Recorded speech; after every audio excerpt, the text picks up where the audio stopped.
everybody. I'm Aaron Simmons. This is Philosophy for Where We Find Ourselves, August 15th, 2023. Hope you're doing well. I am excited to announce that my new book, Camping with Kierkegaard, should be out in just a few weeks. So hop on over to jaronsimmons.com, get signed up for my newsletter there, get subscribed here to the YouTube channel so that you can be updated as things progress and be the first one to know about it as soon as it gets released so you can pick up a copy for yourself. Today, I want to talk about Aristotle on friendship. I am somebody who loves the movie Tombstone.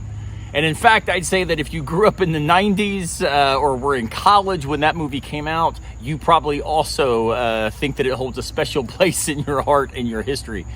In that movie, the famous character of Doc Holliday, played by Val Kilmer, has this scene where he's basically dying, right? He's struggling to breathe. He's dying of a respiratory illness. And he's nonetheless out working with Wyatt Earp to chase down all the bad guys.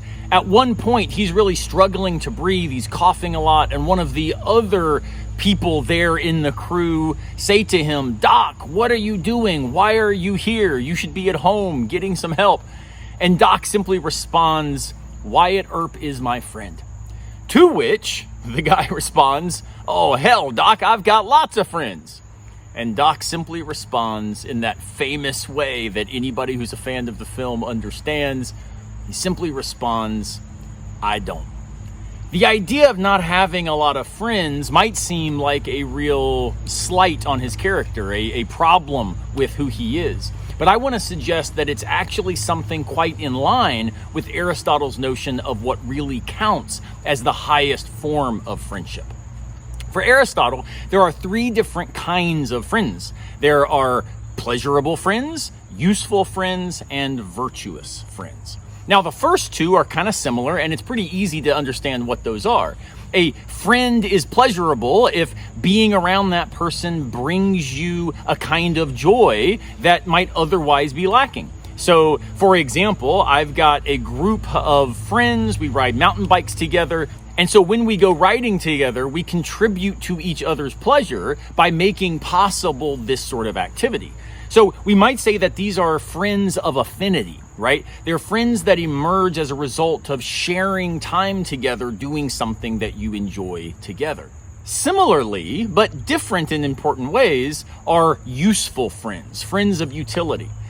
In this case, I tend to think about, colleagues, for example, people at work. You enjoy being around them, they're great folk, but your friendship is anchored in a particular kind of mutuality relative to some purpose, some end, some goal.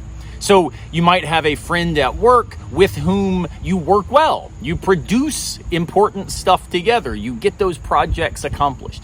In that way, they are friends, but they are a friend relative to the usefulness that you serve in each other's lives. Now, these two types of friends are not bad. It's important to have useful friends and pleasurable friends. But more importantly is virtuous friends. And that's the kind that I think Doc Holliday is talking about when he refers to his friend, Wyatt Earp. Virtuous friends, says Aristotle, are friends who have two qualities. The first is that they must be of upright moral character. In other words, they have to be committed to the good, to virtue. If they're not, they will always drag you down in ways that are detrimental to your character.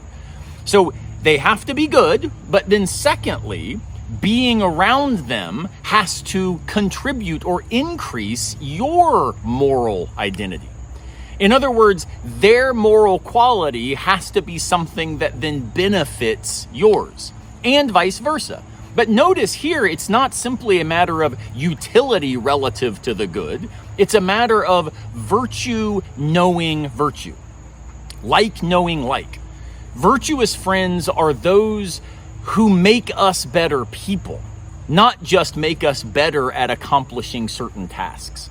This deeper level of friendship is something that requires in us a real investment in each other, not just in the activities we enjoy, pleasurable friends, not just in the outcomes of our time spent together, useful friends, but in each other, in who we are. And it's that sense that I think when Doc says, I don't have a lot of friends, he means that he and Wyatt Earp are invested in making each other better as people.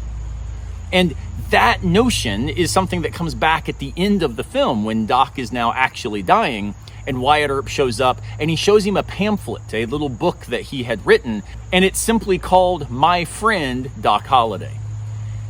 Again, like knows like. When Wyatt Earp is there at the deathbed of his friend, the most important thing he can do is name his friend as such.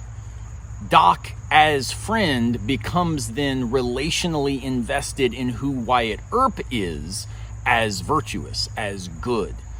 And this is something that I think is actually important for us to understand as we think about the different people in our lives. So I mentioned this group of guys that I ride mountain bikes with.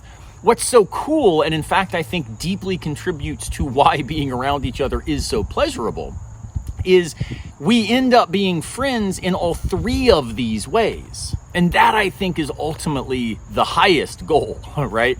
We don't want friends that are just good people that make us better, but who we don't do things with that we enjoy. But similarly, doing things that we enjoy with people who are virtuous should ultimately contribute to making us better at doing the things we enjoy. So virtue, pleasure, and utility can all intersect.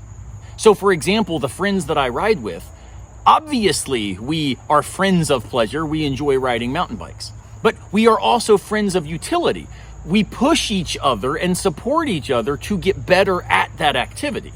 I am a much better mountain biker because my friend Waylon pushed me to ride harder trails. And my friend Dustin is absolutely unafraid of stuff that still gives me pause. And so it builds my confidence and allows me to navigate things more easily. My friend Seth, for example, loves jumping. I'm not a big fan. I like more tech riding. But we then push each other to be able to get more confident at those places that are otherwise weakness. So we are not only friends of pleasure, but also friends of utility. But far more important and integrated into those other two forms, we are friends of virtue. In other words, we push each other to be good people. The conversations on the way to the trailheads, and usually while we're climbing 6, 7, 8, 9 miles up before dropping in and giggling on the way down, those are conversations about who we are and what matters to us. Recently, we were up at Beach Mountain Downhill Bike Park in North Carolina, all of us sitting around an outdoor fire, and what we ended up doing was talking about being parents and how we navigate parenting and why it's so difficult and challenging and what it means to us relative to our identity as all people in our 40s. That was a conversation grounded in virtue and character building. But that was facilitated by enjoying each other's company and pushing each other to raise our game in those activities. I hope this is helpful as we think about different modes of friendship for Aristotle, and I hope it encourages you to lean into those friendships when they somehow find ways to hit all three of those sorts. That's the kind of friend that Doc Holliday and Wyatt Earp were to each other. Those are the kinds of friends that my writing group is for me, and I hope you have lots of those people in your life. But if you don't have a lot, if you're like Doc Holliday, I don't have a lot of friends, make sure that the friends you have really count, that they help you be virtuous, they help you find joy, and they also allow for outcomes in your life that are the kinds of things you want to be worthwhile as you narrate this weird finite thing we call existence. Thank you again so much for watching these videos, spending your time with me, thinking about things that matter. I hope that you'll pick up a copy of Camping with Kierkegaard as soon as it is available. Believe me, I'll let you know. And also, if you've got thoughts, if you have objections, if you have other ideas that are riffing off of the content that we talk about here on these weekly videos, drop a comment. I'd love to think with you. Reach out to me. If I can do anything to encourage or support you, I'm here. Take care. I'll see you next time, unless a piano falls on our heads.